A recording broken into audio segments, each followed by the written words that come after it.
All right, welcome everyone to the Hearthstone tournament at Northern Arena. We're here for the last day of the event. I'm Noxious, and with me is Purple, here to cast the last matches. We've got two left over, the grand finals as well as the third placement match. So it will be the bronze match opposing HC015 and SilentStorm. So SilentStorm did make it to top 4, pretty happy for him. Yeah. And we've played got really well. Right, very solid does decks. most of the time. Yeah. We've got Mukacho, an unknown player, up against Impact in the grand finals for first and second place.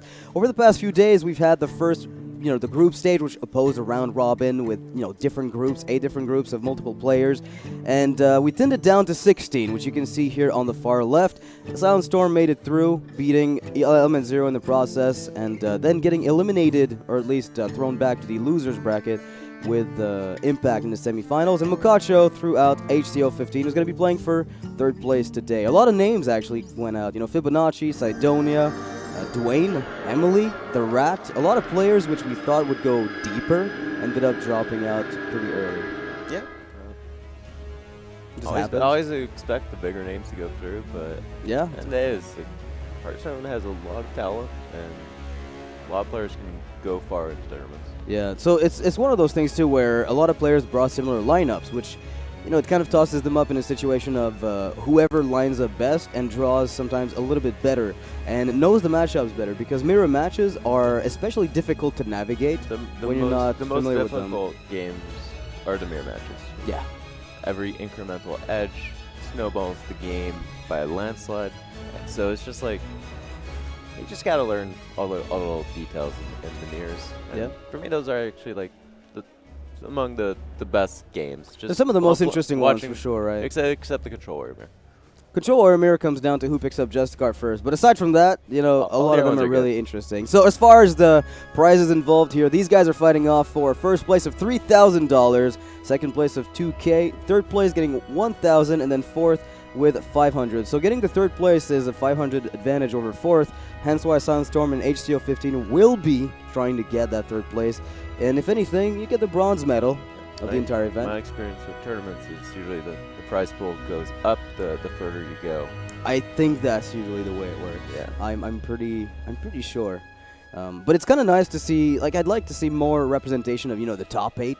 Some emphasis being put on a larger amount of players in games like Hearthstone, especially, where finishing first, the edge you have over the rest of the field may not be as big as, say, in a game that is purely about mechanics. So, just recognizing that players who end up in top 4 actually are talented is one thing. So I'm happy that we're casting the bronze match as opposed to just skipping over it and having it happen off stream is a good thing. Plus, there's also a really cool warrior deck from SilentStorm. The Yogg-Saron with Control Warrior. Yeah, hoping we get to see it. I doubt it gets banned. Here's already a interesting first matchup. The Hunter against the, I think SilentStorm. Was he playing? He was playing mid range. He was playing a mid range shaman, yes, with Thunderbluff, Valiant at the top end. Wow, look at this Hunter. 1, 2, 3, and 4.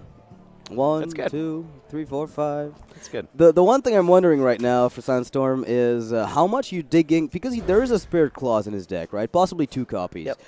Are you digging for that? Against Hunter, it just seems logical. I looked at his opening hand. He's like, should I keep this Maelstrom Portal? And then he realized, none of these cards in my hand are Totem Golem. Yeah, none of them actually are 3/4. I think against Hunter, though, with the hybrid list and Abusive Sergeant, Totem Golem on curve is a lot less powerful than you want it to be, but it's still really good. It's still really powerful because you're forcing them to have the perfect answer. If you're playing it on 2, then they play the Abuse Surgeon on 2. I mean, they float a mana, so unless they have triple 1-drop decks, it's not that good. Or, coin 2-drop and Abusive, but otherwise you're going to be what do you think about this play? Yeah. Doesn't play Tunnel Trog. I like this better. Weapon. I like this better because if the Tunnel Trog is made to fight off against a Fiery Bat, it has to coin flip. Yep. In which case, you might just kill the minion with the weapon. And if there are more of those 1-drops, then suddenly the weapon becomes ridiculously powerful. So there's another 1-drop picked up for the Hunter.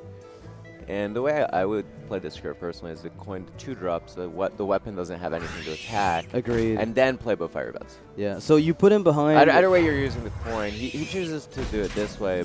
The thing about doing it this way is that the weapon gets to attack something.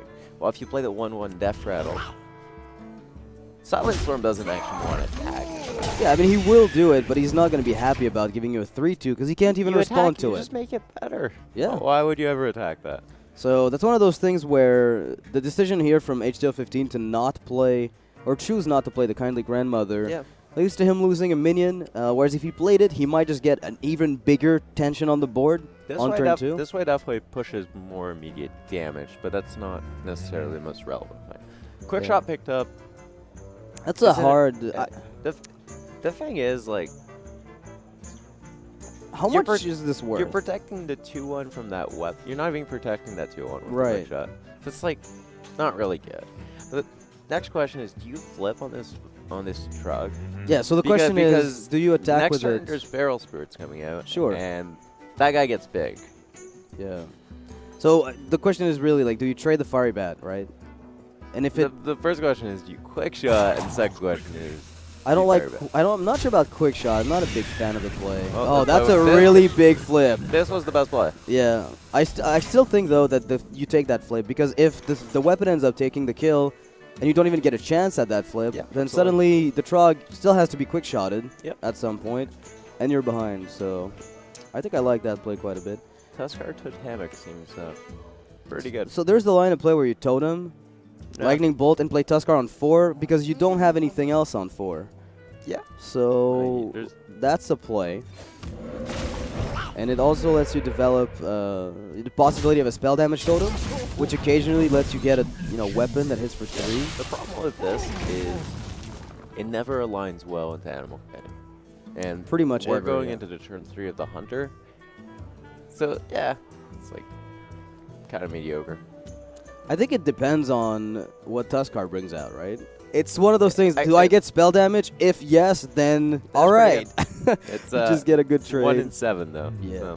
I mean, I'll take mana. And you also had to roll the 1/1 for that to challenge Animal Commanding. Sure. So it's like he played well. If that rolls the spell damage, no, I'm just saying. But if you have the Tuskar on the board already, you can actually challenge Animal Commanding. That's a good one. That's actually really good for SilentStorm. Yep. Because that just actually dies on board. So there's also the possibility of Flame Tongue or the spell damage totem making this even better. So from the Tuskar Totemic rolls, if either of these hits, SilentStorm would actually need a 1-drop to go with that Flame Tongue for HTC to actually give it crap though. Well, he gave it a kill. Because I was going to say, if the Searing Totem, which I think is fine. I think I can get that. He doesn't want to win the immediate damage game, which I think is okay. I think it was supposed to go phase. Now, with double 5-drop in hand, playing this over overloading seems to make a lot of sense. All right. I have to reconsider that Light's Justice in my Paladin build. Oh man! I mean, if this Spirit Claws did work without the buff, is Light's Justice just a playable? Because I play Argent Lands, and I think, all right, that's an okay fit. Now what about Light's Justice? Bring back Muster for battle. Yeah, that'd be pretty cool. I mean, you can play Nightbane Templar. It's the new Muster, except you miss out on the crazy good weapon. The Light's Justice. OP. All right. I think HC is regretting not going phase. Yeah, he's got a kill command and a quick shot now. Yeah, the hand that HC015 ended up picking up was definitely conducive to just pushing damage to the face. I think most of the draws that he gets anyway are, he'd be happy if the Shaman were on 18 now, as opposed to 22, because the Huffer all he did is prevent maybe an easier Stoneclaw roll from hero power by diluting the possibilities. I really like playing the Thunder Bluff here. Hunter's really bad at dealing with 6 health minions. Kill command does 5, not 6. Quick shot does 3. Either way, the 3 people would end up dying. And on deadly shot on board, it's just a 50-50, and you don't actually lose if you lose the 50. If your opponent wins that 50-50. Right. So this play here actually plays around something like Houndmaster, a tiny bit better. Once you commit to the Drake, once you're going to make sure Drake, you probably need to be trading. Yeah, which I think is just a very consistent play. If you play the Thunder Bluff, that would allow your Tuskar to actually go face. Yeah, because otherwise the kill command in a 1/1 would deal with your 3/6, so you don't want to be giving him it makes kill command. it like much more efficient. Oh, Well, that's an interesting turn because HC015 is playing off curve. I feel like you just play second wolf and kill the totem, or do you just push? Well, now that you actually picked up the Call of the Wild, you could just play a removal game. Because now you can like play towards your late game. Sure, and you also get an extra hero power weaved in. Yep, and next turn you can hero power again. Yep, with the wolf being played. Oh, that's a draw that's going to flood the board. Oh, you just go wide here. Yeah, you go really, really wide. Unleash the Hounds is actually not very good against 3 and 4 health minions. I mean, you would have to pick it up alongside something like a Leok or Direwolf Alpha. Yep. And I'm not sure if HC015 is running the hybrid list with the Direwolf, so that would big make it drops. funky. Double Unleash is, acceptable. It helps a bit. That is not it. That is not the drug you're looking for here in this spot. I think the drug just needs to go away here. Yeah, because if there's a 4-mana 7/7, let's say a Flame Wreath Faceless on the following turn, then suddenly the Trog is a 6/3, and you still have to deal with the rest of that board. Fair and balanced 1-drop. Yeah, sounds very scary. I still think Mana Worm has more potential in the right circumstances to grow. Mana Worm's much scarier, I would say. There's no real drawback in in that one drop. The Trog has the drawback of needing to overload yourself, which makes your latter turns weaker. Yeah. So when I look at HC015's hand, the Ardent Squire is just it needs to pick up something to be played with on 7, just before a high main would be great, just before Call of the Wild. Because as of right now, it doesn't weave itself in any turn easily. Yeah, Argent Squire Go is not the turn he's looking for next turn, for sure. It's looking pretty bad. Flametongue is actually a pretty good pickup. So how much do you trade? You can play the trading game with the Valiant in hand. Well, now that you didn't roll Healing Totem, trading goes down in value. But what the Flametongue Totem actually allows you to do is to actually go face with your Spirit Wolves, because you don't have to worry about the 3/3 taking a value trade anymore. So if the 3/4 killed one of the 1/1s, and that would leave... The 1/1s don't actually challenge anything on the board. So Houndmaster does it a little bit? Well, if you have the Flametongue protecting your 2/3s, it's still not a value trade, so it's no big deal. You have to look... You've already seen a Kill Command and a Quick Shot, and those are the 2 cards that deal with Flametongue. So there would exactly need to be a... Well, Houndmaster would allow 1 value trade if you put it on the 3/3. I mean, pushing phase just forces the hunter to respond very inefficiently. Yeah, absolutely. You force him to try to find an answer, and if he's been sitting on anything like Call of the Wild, you're going to be pretty good. Is a pretty good pickup here. It's got to be one of the better ones, actually.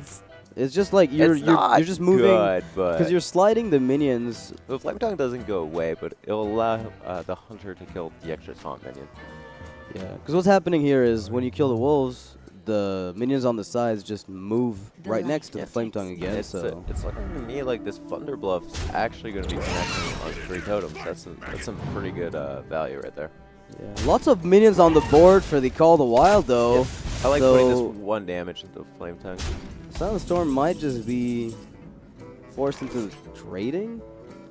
I mean, you can't just let this board get buffed by a Leok. Or can you? Can you win the race? You could technically win the race. You can go ahead and tell yourself. It isn't there. He only has 1 card in hand right now. It's not Call of the Wild. Or it hasn't been played for 6 turns. It's got to be Call of the Wild. Well, SilentStorm should actually know, just given on the last turn. Yeah. Abusive Sergeant Squire Hero Power. And floats 3 mana. What's your last card? If it were Houndmaster, we'd have seen it. So he absolutely knows about it. So I'd probably say he's... Well... He can technically just put his opponent on lethal next turn from just Fire Elemental. Yeah, and if he can survive... As long as he sets up lethal. And he's not dead on the counter. So is he dead right now? I didn't look. That's 6 plus 3. He's got... That doesn't help. That doesn't help right now. So you have to trade one of your 1/1s away. Yep. And then you get 2, 4, 6, 9. Huffer 14. 5. No, it's not lethal. It's not lethal. And I think if he'd gotten that 1 extra hero power earlier, when he ended up not... or that one, the Huffer to phase, that is, he won the game. Had Huffer went phase. If Huffer went phase, he would have killed him on this Call of the Wild. Yep. If the Huffer just had gone face, Huffer's not a totem stomper, man. Early in the game. Oh, what a... Yeah. Good counting from SilentStorm. He's like, set up playful. Not that the call wild. Checkmate. Thanks to Huffer. Yep. Thank you, Huffer. Huffer should have traded. I think HC015 was worried about a lightning bolt because when you end up making the trade earlier on the 1-1, he's like, all right, the 1-1 always lives. He didn't have Unleash the Hounds yet, so he was a bit worried about like total population.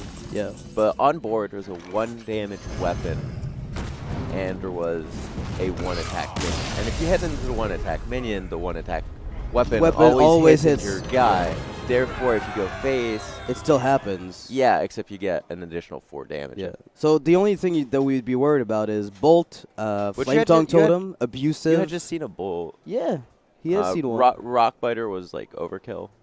It was not necessary. Yeah. I don't know. I think that was an overstep. Yeah. Sure. I mean, I think it's a different, like, based on the hand that he had, he wanted to play the mid-range game of just grinding it out. But without high main, it's just very tough to put. Yeah, for sure. To do. The thing is, high main's not even good in that matchup because of Hex. Right. But most of my experience of Hunter comes of the Wolf Rider variety.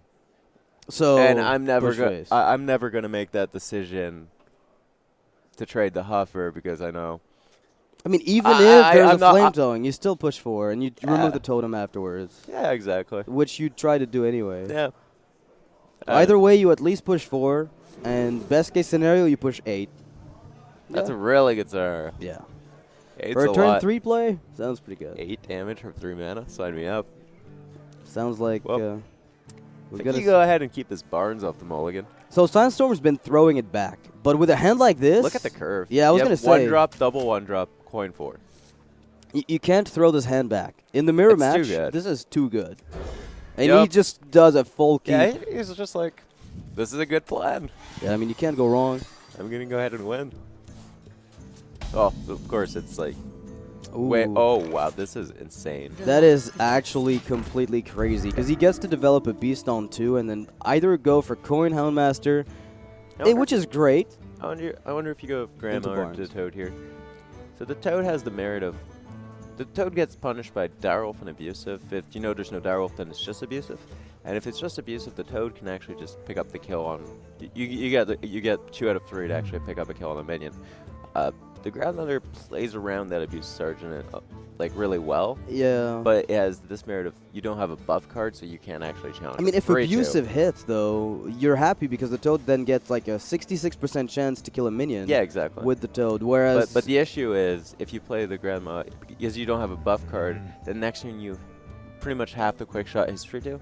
So right. It forces you to do something specific. You'd have to literally go Squire quick shot in that turn. So yep. This is a slower play, and depending on what SilentStorm does, HC015 will either be super happy about it or a little bit sad. I really think you stick to the plan here. Yeah, I like it. Plan was good. Can't go wrong. I mean, the thing is, the 1-drop he's running into now makes him reconsider. I think SilentStorm's just like, why was I given this coin? I would have curved perfectly without it. I mean, it's useful. It's useful at times if you get a turn 5 high main and not. Yeah. I think he's still coining double 4. Yeah. I mean, if coining Animal Companion is efficient this turn, however, makes your next turn like a bit weaker. Like if you play Fiery Bat, you probably want to bop the Grandma sometimes, just because that way the 3-2 is contested. Whereas now, yeah, there's like a lot of Marion Magna trade because by not popping, that 1-1's always killing the Fiery Bat, meaning Coin Houndmaster is no longer in your spectrum of play. That's precisely but when your play was to coin Barnes and get high main, you can Houndmaster to high main. I mean, there's a lot of beasts, so realistically, even if it's not high main and we're going as low, quote-unquote, as a huge Toad, a Fiery Bat, or Infested Wolf, then it's still likely you're going to have something left over for the Houndmaster to hit. Yep, especially with this like little board of little dudes. They can probably contest whatever comes out, especially if like it's a Huffer roll against them. What's interesting too is the Death Rattle of the Grandmother triggers first, so there's a chance the ping hits. Yeah, and then the Squire would be able to take care of that 3-2. But it didn't hit, and Use Sergeant gonna be able to get in a good trade here. Go get him. Ooh. Well, that's an interesting card to draw right now. But it just gets super weak. It's not that good. No, it's just weak to the Ardent Squire, because if you make the trade... It's also weak to the huge Toad. Right. I mean, you'd probably have to trade into the huge Toad first with the Abusive. The huge Toad's actually pretty good on that board right now. But yeah, it's threatening. Basically everything that SilentStorm wants to do on curve is threatened by the minions that HC015 has got. So man, that's SilentStorm 4-capped, right? Yeah, he kept 4, so I think he's just going out the barn. I think his plan was very good, and I think you keep doing that. The thing is, now there's a very real chance that he, unless it is high main, he won't be able to curve Houndmaster. Right, but you can find a lot of room for those later. You still have a Fiery Bat in the deck. You've got 2-draw Beast. You've got a Companion in hand, which sometimes just sticks around for quite a while. So I really like the coin barn here we play. go. The swings are good. They're just good. And that's a high main? No, that's a wolf. Good enough. Yeah. Good enough for me. I'm not going to complain about a 4-5. It's a bit weaker. You get 1-1s instead of 2-2s. There are 3-3s with Houndmaster. Still really good. All good. Still really, really good. HC015 could literally only punish you with Unleash the Hound, and that would be the only card. And it's not even that good. It puts you a 1-1 ahead on board. Right, and that 1-1 is just an Ardent Squire. Unless, I guess, if you have Abusive in hand. You could keep the Hound. No. Yeah, you can keep the... You get the... So you'd get 4... With Abusive, you can keep Ralia Hound. Yeah. But... Yeah. It's kind of interesting, though, that... The Houndmaster looked like it might have been dead, on board for the next turn. But you had Infested Wolf and you had Hyman. And those two guaranteed it. Yep. But you definitely had a lot of things in your deck that didn't guarantee it. I think at this point what you do is just slam down Infested Wolf of your own, and yeah, it seems like the best, or at least the most likely to equalize the board before you then take it over with something else. I think you're also going Dome, giving your hands quick shot Abuser. You take a value trade on the 1-1 Nah. with the Squire. I don't dislike it, because if you force the Wolf to pop, then it's not terrible, and you can always abuse it if they Every ignore damage it. counts. I don't think that attack's very good, but... Alright. Because the Squire on SilentStorm's end didn't actually have a relevant attack unless something like a Leok was rolled. Or Abusive. Or is it yeah. But yeah, you're right. Usually there's no kill on it, from it, on any target that you can see here. So I think that's just missing. I guess it's actually it's kind of pesky, because it kills one of your 1-1s from the Wolf. If it ends up trading into it, then you're pretty happy. Well, without Unleash, it makes your hand a little bit less likely to come back. So I can see the reasoning behind not doing so. That is D-draw. That is the draw to... I mean, this is what's going to bring him back in this game. I think you go off it. I mean, with the Abusive... I know he's not going to, but I think you should actually just go off it. What if there's another counter Unleash, though? There hasn't been a good spot. That's actually a really good way to make sure your hand is dumped. The double trade really makes you not lose to Unleash right away, because it can never get ahead on 1-1s, and you have no response to it. You have none. You just have, all burn. I wouldn't even play that quick shot. I would hero burn. I think you're right. I think you're just right. I play 100 very aggressively. But well, I think in this spot, with the hand you're dealt, if this Abusive were a high main, I'd be like, okay, just trade. Yes, absolutely. If there's no high main, more bird coming in. You just, I think you want to get the extra hero power in. So you go Abusive, kill command, face, and then hero power. Try to get that quick shot cycle later on. The way HC's been playing, though, I think that kill command's actually going onto the Leok. And at this point, I don't even blame him, because it's just like consistent. All his plays are consistent, leading to I'm gonna kill command that Leok right now. He's been trading very. He's been adamant about trading rather. Yeah, I think that's his play style, Hunter. That's what he's been doing all game, and that's why SilentStorm's actually at 26 right now. He could have been like 4 HP lower, and at that point, he could have been even lower than that. He could have probably been lower if he went all face. But I think you're relying on your hands never being Call the Wild. If you're going for the burn play, you're just relying on your hand never being 6 or above, and you're just hoping for burn until maybe turn 8, where you literally draw Call the Wild on curve, and then take it over from there. It's going to be a full trade, and again, SilentStorm with no efficient response. If there were an Unleash, you expect to have seen it. When you do have the mana advantage, which I mean you started the game first, that does mean you get the first Call of the Wild. And the first Call of the Wild is very, very powerful. So getting there is it relies around you have to draw that card, right? But I still if you think it's don't draw correct. that card, the way he ends up playing is like a lot worse. But if you draw that card, the way he's playing is very, very good. All right, and SilentStorm going for the counter push. Yep. And HC015 with a quick shot can at least cycle one of the cards that he's got. That's a very good quick shot. The question is, does it dome? I think every single card he's drawn in this game has gone face.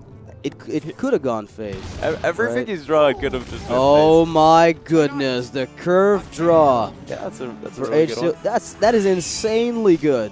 Fire Bat Snow Festival, though. This board size is unanswerable for SilentStorm. This kills you. This just kills you outright. Well, there's 4, 5, 6, 7, 9, 11, and your opponent has an empty hand. You So could what bow. I suggest is you.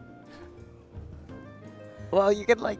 You could actually you can bow. kill 4 guys here, right? Yeah. And leave 2 1-1s. But at 14 health, like, because right now you can push a total of 11. You want to kill command this turn, you'd hero power, right? You'd probably hero And then power next instead. turn you'd have 3 from the bow, 5 from the kill command with beast top deck, so that's 8, Eight. and the hero power 10. So You'd you have be 10. two You have off, I 10 think. next turn. You have how much this turn? 3, 6, 8. 11. 8 plus 10, you'd be 5 off. Yeah, it's Yeah. not even close. You'd need another draw for lethal, like Call the Wild. Call the Wild wouldn't be lethal. It's the same damage as kill command. Yeah. It's actually You'd have to shove Kill Command now with Eagle Horn Bow. Keep Actually- some of your board. and Actually, then push. SilentStorm does have to play for Call the Wild because if he just tries to go phase, he's not setting up any kind of lethal. So Yeah. he's got to kill command his Barnes, I think.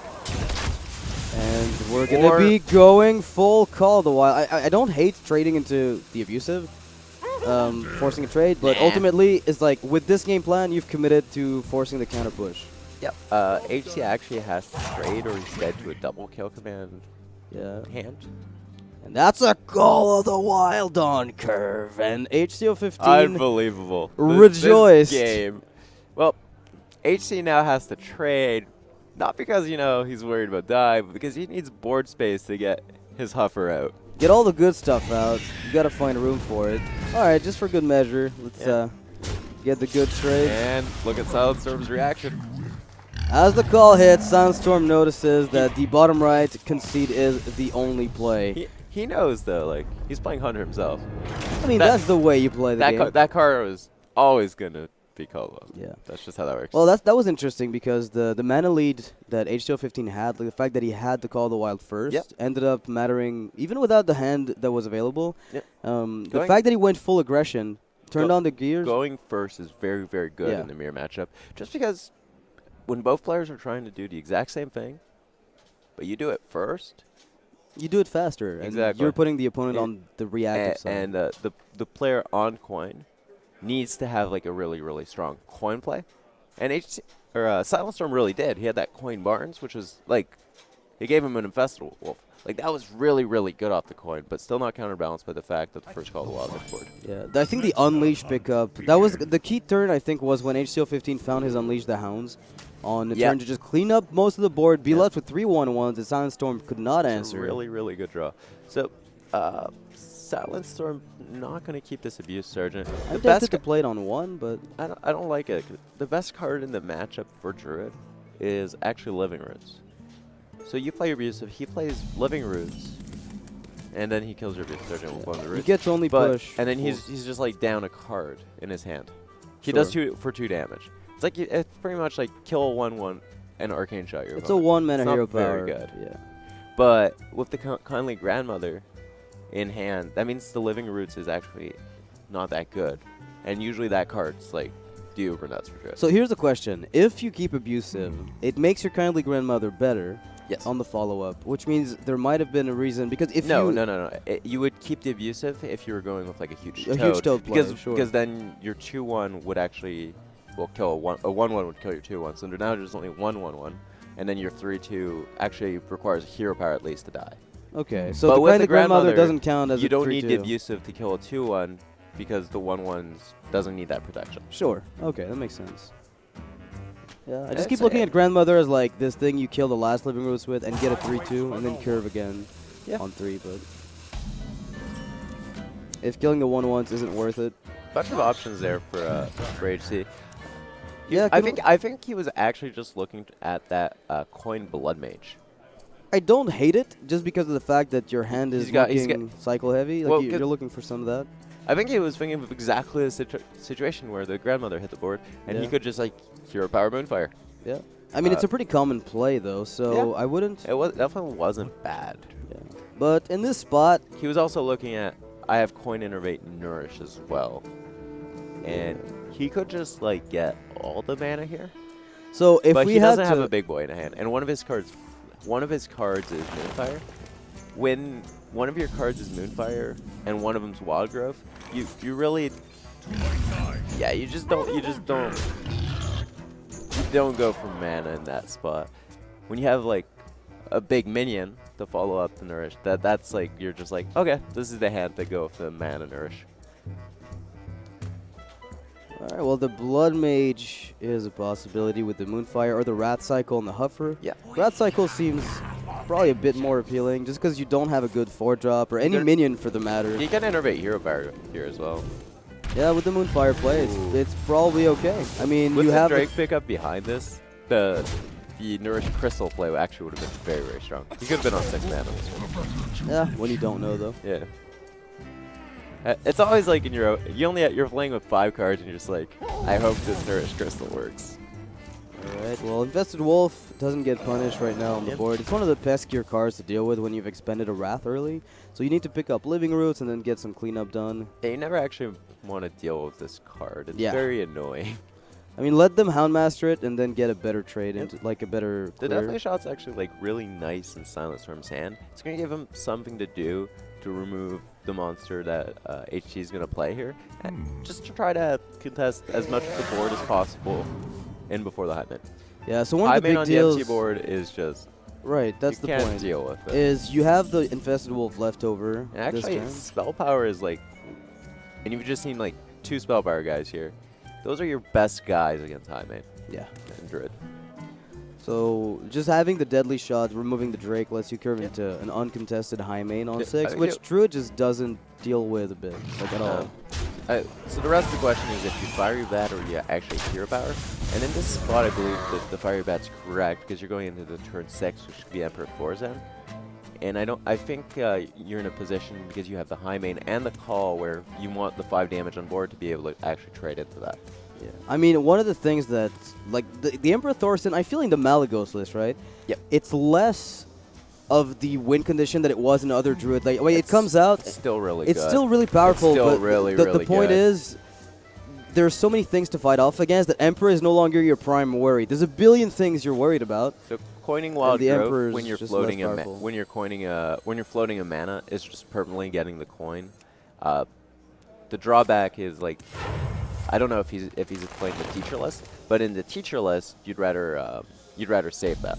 Yeah, for just the token spam. Sometimes. I mean, with the double swipe hand going into turn 8, I don't know if that's the case, but it's definitely a consideration. Like, I don't dislike just playing here for the I really don't clears. think double swipe's very good here. So there's a Gadget Sand Auctioneer. You could technically go Moonfire Wolf, I think there's a giant turn here. Sure. I mean, you could Wrath Cycle and try to... Oh my. Goodness gracious. Things just got interesting. Well, they got really interesting. Now it's a double swipe giant turn. Yeah, it looks like an Innervate, swipe, Moonfire Giant. What is this? Yeah. Well, now the Giant just comes down. He's only going to swipe once, I guess. Well, he could have gone Innervate, swipe, Moonfire Giant, and chose not to. So not valuing the 8/8 maybe as much as I anticipated. He's going to get to play it for the 2 mana, but doesn't get to clean up a bit more of the board and takes damage in the process. I think this is a bit better, actually. He takes a bit of damage, but he ends up with a swipe in his hand. Yeah, I don't know how much I value my swipe in this spot. Well, this is going face. Yeah, there's no stopping the Hunter from just pushing damage here. The Druid's so low on health, and the amount of tools that restore health in that specific list boils down to 1, possibly 2 in some really, really defensive lists. And you haven't seen Raven Idol yet, so it's just like, you probably don't have it yet. Yeah, you probably didn't draw it. And even if you use that Feral Rage's gain, then you're not actually killing my 4/4 or my Houndmaster of that card. Right. I mean, putting the Druid down below 10 health at this stage of the game before Call of the Wild is exceptionally dangerous. Really good. So we have to see here whether or not Swipe is accompanied by something else. Feral Rage twice in the deck. That's really good. Yeah, that's one of So those you can things. swipe hero power and gain 8 here. That keeps you alive, I believe, Yep. for... Yeah, you'll be at 17, Yeah. and you can actually go face of the giant. set up I a don't counter think it's very good, but you know. Yeah, I think your health total is just too valuable. Yeah. And you want to clean this up. You actually have so much value in your hand, and at this point you're just like, please don't have Call of the Wild. Yeah, I mean, But after expending 2 swipes and you're- your 2 Moonfires, You got a Yogg in deck. that might just be a Yogg game. I like he's keeping the armor, because if I get Yogg and I have armor, then Shell Slam's better. These edges. Yeah. No, it's just... One way of looking at it. It's just kind of amusing, because he played it like a warrior, where you push first, and then I think that's just a natural reflex from Yeah. playing Hearthstone. you play it so much that you just Yeah. try to conserve the armor, even when it's not relevant. Actually, I got out of shape of it because against Dragon Warrior, it's often It's correct to gain armor then attack, so it's stay Yeah. out of 9/9 range. Exactly, so the Draconic Crusher does not get buffed up. Well, with no more swipes in hand, this is a board that, I mean, it's hard to push off, but there might be a way to at least stay alive. Well, for there's a turn. gadget, so you gotta really man. believe. But there's only 1 copy of Innervate left. There's 2 Living copies Roots. of Living Roots, which would Right. be very, very good. So, Gadgets and Auctioneer, Feral Rage, Gain Living 8 Roots. Living Roots. Maybe you actually killed a Leok, but how... I guess if you... actually, maybe Feral Rage attacked a Leok and rely on Living Roots to clean up. rely on your Raven Idols to give you the health to close out the game is a way of doing it. Okay. But I think gain 8's still a bit better. That's than still that plan. optimistic, right? Yeah. Because you're removing some damage off the board, realistically. It's just not going to keep you in the game for very long. I think you often just die on the back of it. But yeah, it's what he has to do. This card has to be Living Roots. No, No dice. not today. That's actually like I mean, he's one off. Well, never mind. He's dead. that's a 10, 13, 16, 18. Yep. That quick shot is exactly the card that puts him dead, right? Because I think he was one off damage before the quick shot hit. I don't think that gadget's in Auctioneer. And SilentStorm drawing the card because value player. Yeah, so here's one thing to keep in mind here. HC015 is not running the Vile Teacher list. We were alluding to Yep. whether or not he does and how valuable the coin was, and suddenly... I think that's one of the matchups where the the gadget's very, very slow in that match. Yeah. It's very, very slow in all matchups. But in slower matchups, the gadgets and Auctioneer can excel. Right. That's not one of that's definitely not the matchup that you're striving to have that exact Druid build in. Yeah, I think there are some, especially the slower list, I think the metagame is rather hostile to those slow Druid combo decks. Because ultimately, in the typical Vile Teacher list, you eventually get to it, and you just have the added bonus of tokening people down. I think right now there's 3 Druid lists, really. Plus, 3, Yogg? 3 Yogg decks, and then you have the Charge build, which often has Yogg as well. But the 3 ways of doing that Druid build is Teachers, Ancient Wars, and Gadget. Yeah. And the Teacher one is going to give you a more robust start. The Ancient War one is going to just have a really nice stable tool. Like imagine I think you play a 5/10 to turn into Caldwell. Yeah. And the Gadget Auctioneer one is definitely just not very good against Hunter and Zoo and Yeah, I think it's it just too gives you slow. a really good window of opportunity against the slower decks that sometimes just starve you out of resources, but I don't think nowadays that's something you run into much in tournament settings. pretty nice hand from both of them. Yeah. And SilentStorm's just looking at this Mana Worm and he's just like, well, that's just going to die to that Alex Ross as champion, and then I'm going to be really, really sad. Even the War Axe, right? Yeah. 2 possible things. He could pass and curve into Sorceress Mirror Image, but then the issue with that is that nothing after that is actually buffing that Mana Worm. But later in the game, the Mana Worm can become a useful tool. Right. I just feel like throwing it here does not accomplish enough. I like this play a lot. Yeah. What can Mage do to this besides a 50-50? Someday I'll be just like you. Okay. That intellect is actually one of the best pickups here. It's going to allow... The Sorceress is almost never dying here. It has to be double Blood Taker or Blood Taker Execute unless there's like Inner Rage in the deck, right? But next turn, Mana Worm and Intellect are going to hit the field, which is like really, really good. So if you're in this spot and you're HC015, is there a lot of merit to just Blood Takering the 3-2? Or do you too often run into like a Flame Waker, Missile Stern? You play Fireworks here. Right, because the Apprentice threatens a lot of spell spam It's from a Flame Waker or Mana Worm. I think it's I'm not even considering The spell spam? what the Tempo Mage could have. I'm just considering the fact, how do I play my hand the best? And he has 2 mana that turn, and if he floats a mana, then he's not going to have that Fireworks develop next turn either, because next turn he wants to play Monkey. So it's just like you have to analyze your game plan as well, rather than just kind of play around your opponent having perfect cards. I don't think even the Flame Waker spam was the perfect card. I just think it's one of those things where you just don't want to lose. I don't think you the get War Axe charge on the mirror image, but because you have a curve that comes off of this, it's hard not to just go for the monkey dragon play. HC's still definitely ahead.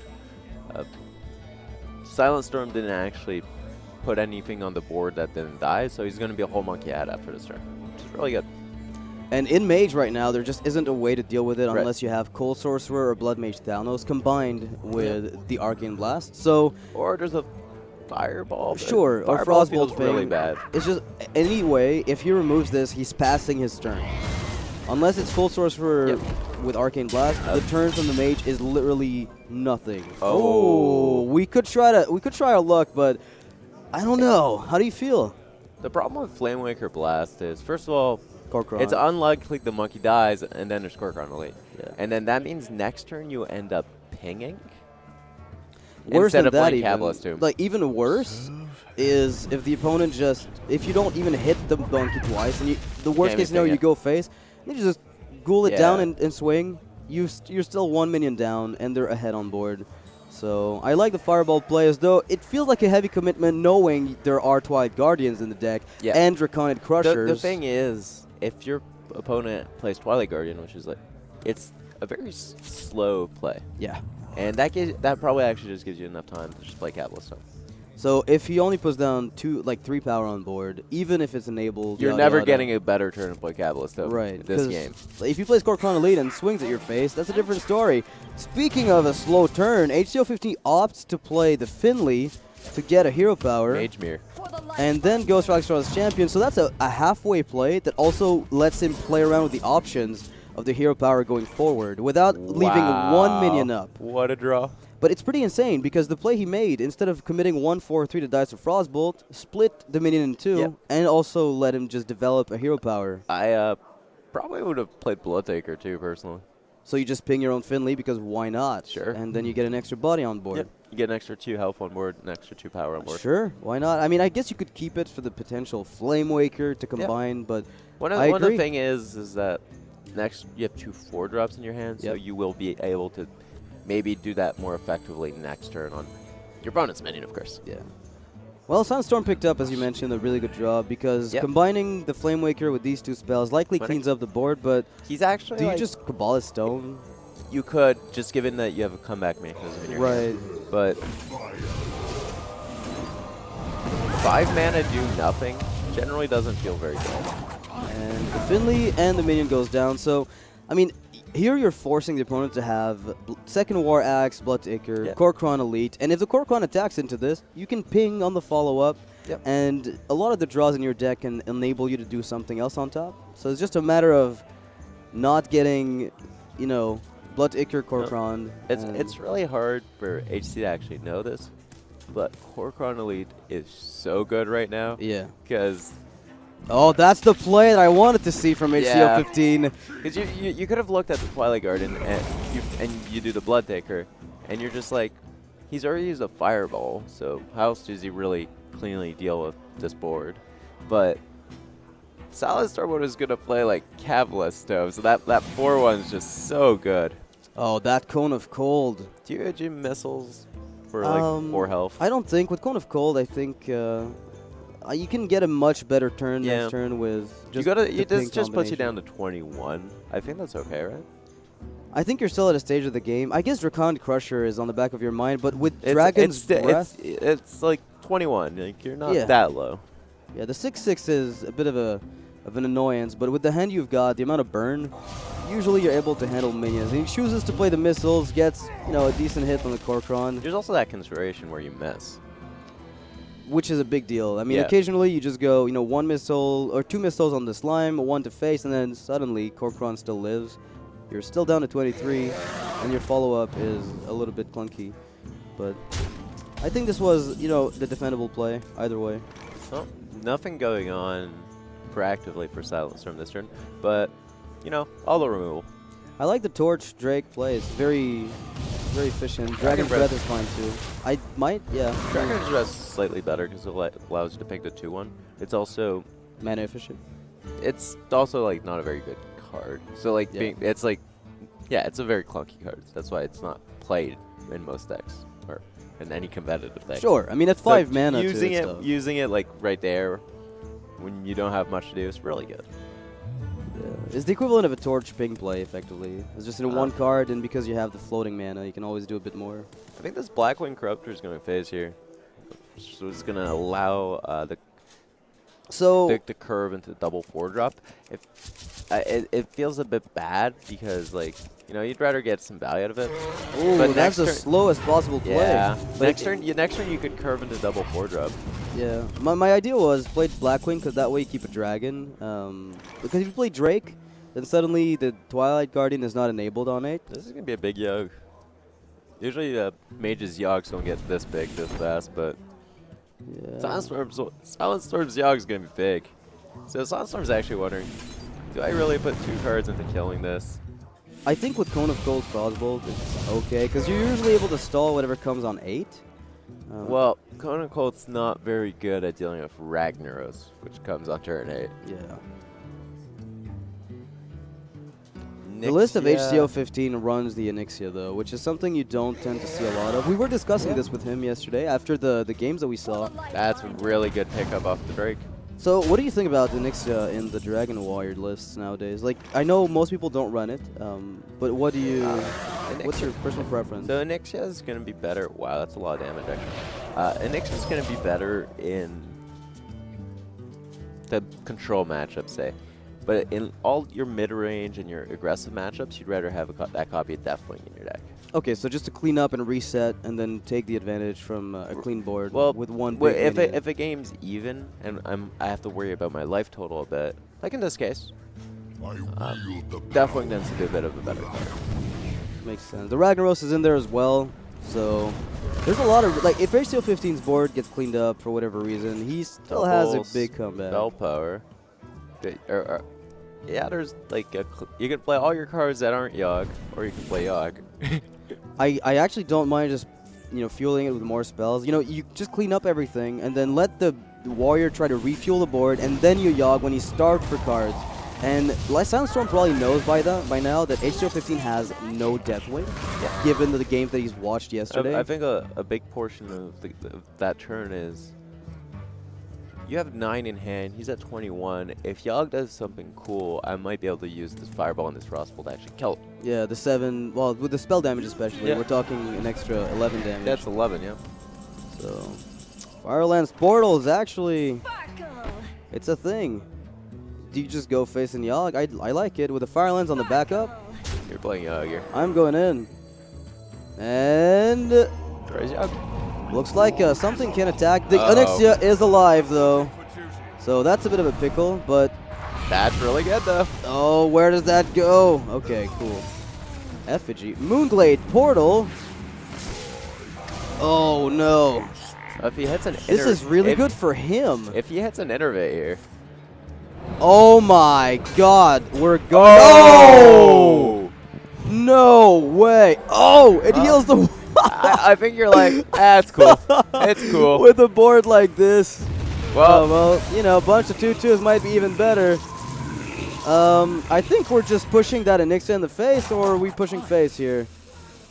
I would hit him in phase. I think I just put him down to 18 and let my concealed Yogg-Saron take it away. Yeah. Ravaging Ghoul. Where is it? All the Adixia does is go face rate, which you're at 22. That is. You would lose the Grum Inner Rage, but I don't think Inner Rage is being played anymore. So. What is going on? All right, so 23 health. The most you can do here is War Axe him down to 12 and Rag, and then that's 19. Yeah. You still can't. Yeah, not good enough. I mean, the thing with the board like this, can you just afford? You can't trade. Like it's just not No, a you go realistic face. line of play. You just have to shove it and hope it works. Do you get rid of your cursed? You're dead on board. I mean, Well, I know this is like a third, fourth place match, and this is actually going to decide the game, but bottom right, buddy. I feel like this Yogg-Saron was just fueled. That was an with insane rage. Yogg. Absolutely insane. It was just pretty much strictly better than the Nixia because he gave you a board of 2 2s. Like the big. So here's one of the big comparisons, right? People used to say, like when they saw Doom, they're like, "Oh, that looks like a bad Twisting Nether." And then they played Yogg-Saron, and it did what Doom did. And then people considered adding Deathwing to their Warrior deck because it kind of did what Yogg did in their deck. Yeah. And then You people can't just play it in Dragon. You can't play Yogg in Dragon Warrior. 'cause right. You just don't have. So the idea here was basically if I end up playing, you know, a Deathwing in my Dragon War, and I play Yogg-Saron in my Tempo decks, then why Onyxia anywhere? I guess Yogg-Saron's gonna be taking another game away. Yeah. SilentStorm's done a 3-1 here, taking third place. Yeah. Yogg at didn't like the to be event. showed up by the Onyxia. He's like, you know what, Onyxia? I got one. I I got 2-2s. I'm a bigger Onyxia. Yeah, congrats to SilentStorm. That was quite frank. I feel like a lot of the lines that HC015 took were a bit more, less aggressive, that is, than he could have. And, you know, at the very end here, there was like a small chance the Ragnaros, if SilentStorm was 3 health lower from one attack, say, earlier in the game, the SilentStorm Well, on turn 7, when I wanted the Blackwing Corruptor face and double 4-drop into on double 8. 4-drop, that's your damage where you actually end up with that rag flip at the end. Yeah, I and think it's just, you're I don't know. I'm not going to say he played poorly or anything like that. No. He just plays very differently than I do. It's a more especially conservative with play. Hunter and Dragon Warrior, where I just go face. Yeah, you like to be the aggressor. That's just kind of how I play. Yeah. It's not right. It's not wrong. It's just stylistic preferences. Well, I know Firebat tells me that you basically taught him to go face, and that his win rate went up as a result. So you must be doing something right. So Purple coach Firebat tells him to go face. Firebat goes face, wins championship. You know. Not an expert, but it sounds about right. Yeah. So those decks are kind of difficult to just go all in on, because when you're used to playing a more slow play style, sometimes it's difficult to adjust to those decks that look like they're mid-range, but in fact they're more of the possibly control based. Like you can play the control game. Hunter deck, but it's all the Hunter deck, the Dragon Warrior decks. These are mid-range decks. Yeah. But they're decks, and even Tempo Mage, that sounds sort of slang. They're also decks that can just switch and just be like, I'm a burn deck now. Yeah, like you're at 18 health now. If you look some of your Dragon Warriors hands, just like all my cards go face, and like we saw some of his Hunter draws, and it's just like all my cards go face. Yeah, everything seems to just line up to burn. So anyway, congrats to SilentStorm for the win here. We're going to be casting the grand finals in a moment with Impact versus Makacho. So stay tuned, guys. We'll be taking a short break. After that, we're going to be done, and it's going to be a pretty exciting series because a lot of mirror matches with aggro, fine-tuned decisions that are going to decide everything. I hope we get some sick matches and it doesn't end too quick. Stay tuned, guys, after the break.